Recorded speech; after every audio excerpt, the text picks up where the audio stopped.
Olá, olá pessoal, bom dia, talvez possa ser também boa tarde, até onde esteja indo o alcance desse vídeo, talvez possa também ser boa noite. Que Deus abençoe a sua vida. Eu quero mostrar uma coisa aqui muito bacana para você. Preste atenção. Olha esse pôr do sol. Tá vendo aí? Esse pôr do sol bonito? Olha só.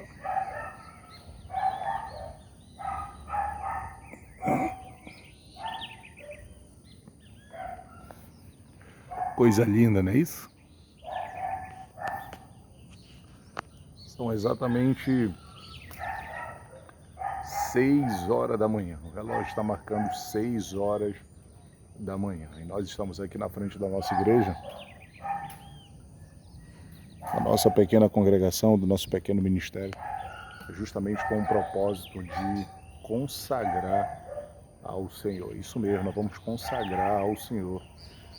E a consagração, ela faz parte da vida de todo cristão, não é isso? E o que é a consagração? É um período que os crentes, né, os cristãos se reservam justamente para meditar na palavra, para jejuar, para orar. E é como se fosse assim, comparando para você que talvez assim tenha interesse, né, de saber ou não sabe as etapas da consagração. A consagração, eu sempre digo que ela não se resume apenas em um dia, né, da semana, mas uma vida consagrada é uma vida cheia do Espírito Santo até Jesus voltar, né? Isso até o arrebatamento da igreja. O que é uma vida consagrada? É uma vida separada, uma vida devotada diante de Deus, uma vida totalmente diferente daquela que você tinha, entendeu? E como assim, daquela vida totalmente diferente da que você tinha? Jesus, ele tira o homem, segundo a Bíblia, o Salmo 113 diz que Deus tira o homem do pó, da cinza, do monturo, ergue ao necessitado, faz-se assentar no meio dos príncipes. Ou seja, Deus é responsável por libertar o homem, né, de suas prisões internas, de seus vícios principalmente. E a vida consagrada é o princípio a partir do momento de que você tem aquela mudança de mentalidade e que você não precisa necessariamente ser o que você era lá atrás. Então você vai se separar para Deus. Você vai ter uma vida consagrada a Deus, uma vida cheia do Espírito Santo, da obediência às Escrituras Sagradas, mas no meio desta vida consagrada diante de Deus tem a oração, o momento em que você se reserva para orar, o momento em que você vai ler Bíblia, você vai meditar nas Escrituras Sagradas, porque vida consagrada sem oração e principalmente sem a mortificação da carne, que é o jejum, não é isso? E sem a leitura diária, infelizmente, você pode se perder pelo caminho, você pode estagnar pelo caminho. Há um texto na Bíblia que é em 1 Reis, capítulo 19, versículo 7, a Bíblia diz que um anjo levou pão cozido em brasa e um pote de água para o profeta Elias. O profeta Elias queria desistir da sua chamada, do seu ministério. E olha, o pôr do sol está muito lindo. Deixa eu mostrar aqui para vocês aqui, ó. Tá muito lindo lá em cima lá. E ele quis desistir da chamada dele por conta de uma ameaça. E diz o texto, diz a Bíblia, a história, que o anjo acorda ele, deu de beber, deu a ele de comer, ele comeu, e a Bíblia diz no versículo 8 que com a força daquela comida ele conseguiu caminhar por espaço de 40 dias e 40 noites até Horebe, o monte de Deus, ou seja, sem a palavra. O que aquele pão representa? Aquele pão simbolicamente aponta para a palavra de Deus. Ele é o verbo, ele é a palavra. Ele disse quando estava no deserto que nem só de pão viverá o homem, mas sim de toda a palavra que procede da boca de Deus. Mateus 4:4.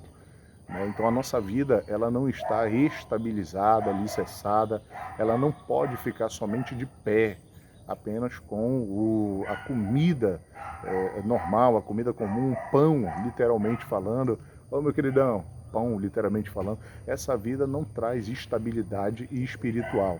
Essa vida pode trazer estabilidade financeira, Mas o mundo passa, disse ele na sua palavra, o mundo passa, mas a palavra dele permanece para sempre.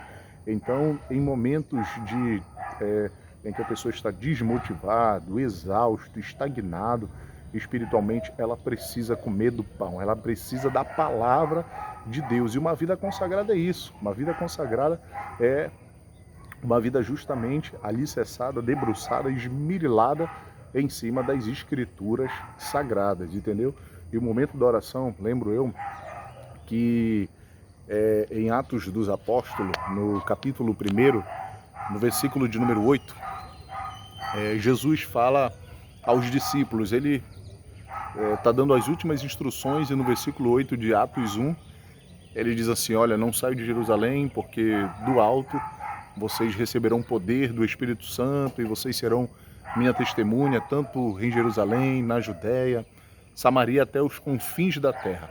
O próprio Deus, o próprio Jesus estava dizendo assim: olha, o projeto ele é grande, o projeto ele é global, mas exige de você, de cada um de vocês, poder, autoridade. De fato, para uma grande obra, para uma grande tarefa, deve-se haver em nós uma preparação, não é isso? Uma grande preparação. Ninguém pode entrar numa empresa sem antes ter feito alguns cursos, né, aqui fora, sem antes se preparar para poder entrar numa empresa e principalmente para ter uma boa gestão. Uma vida consagrada diante de Deus é dessas formas. Como é que a gente pode vencer as nossas batalhas internas, principalmente, que nós travamos 3 guerras. A guerra contra o mundo, não ameis o mundo e nem aquilo que há no mundo. A primeira guerra é o inimigo, é o mundo, que é o nosso inimigo. Segundo, a nós mesmos, somos mortais, temos desejos, paixões. Paulo vai dizer em Gálatas capítulo 5, de número 17, Gálatas 5,17, que a carne luta, milita contra o espírito, não é isso? São 2 leões dentro de cada um de nós. Um você tem que alimentar e o outro você tem que desnutrir. E a terceira luta, a terceira guerra qual é?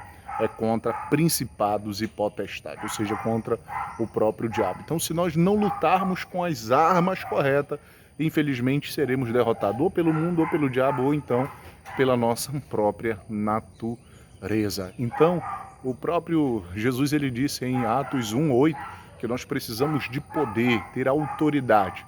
E no versículo de número 14, eles desceram, foram até suas casas, se reuniram e eles perseveravam, unanimemente falando, em oração, com as mulheres, com a mãe, com os irmãos do Senhor.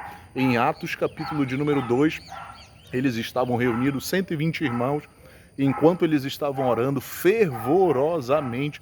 No versículo de número 4 diz que a casa foi invadida por um vento, o Espírito Santo encheu toda a casa e eles foram cheios do Espírito Santo de Deus. Então nós precisamos consagrar a nossa vida, ter uma vida consagrada, devotada na oração, na leitura, no jejum, justamente para termos esse revestimento espiritual. O próprio Senhor Jesus disse, em resposta a uma pergunta dos fariseus, os fariseus se aproximaram dele e disseram da seguinte forma: olha só, irmão, quero mostrar aqui para vocês rapidinho aqui, ó. Lindo aí, ó. Cedo. Chegaram e se aproximaram e fizeram uma pergunta para ele. A pergunta foi, olha a pergunta de $1 milhão. A pergunta foi: por que os discípulos de João jejuam e os seus discípulos não jejuam? E ele disse, porventura pode os convidados ficarem tristes estando na presença do noivo? Mas dias virão em que lhe será retirado o noivo e então jejuarão. Aí ele fala que não se pode colocar vinho novo em odre velho, porque por conta da fermentação do vinho novo, o odre, que era uma bolsa de couro naquela época, que era justamente onde se depositava o leite, se depositava o vinho, por conta de uma longa caminhada. E se o odre fosse velho, se o pano fosse velho, já bastante desgastado, então quando se depositava o vinho novo, e sabemos que no Oriente Médio tem várias altas temperaturas, né? Então o processo de fermentação poderia arrebentar justamente aquele odre velho. Jesus estava dizendo que há algum poder, um revestimento espiritual do Espírito Santo não pode ser depositado em cima de uma estrutura velha. Essa estrutura velha é justamente a nossa trajetória, ela traz o nosso passado. Então, quando aceitamos a Jesus, nos despimos da velha estrutura, do velho homem, e nós passamos a nos revestir agora de uma nova roupa espiritual, justamente para termos condição de suportar o poder do Espírito Santo de Deus. Então precisamos isso, consagrar a nossa vida, e que Deus te abençoe. Beijo no teu coração, trago essa breve reflexão para você. Que Deus abençoe sua vida em Cristo Jesus.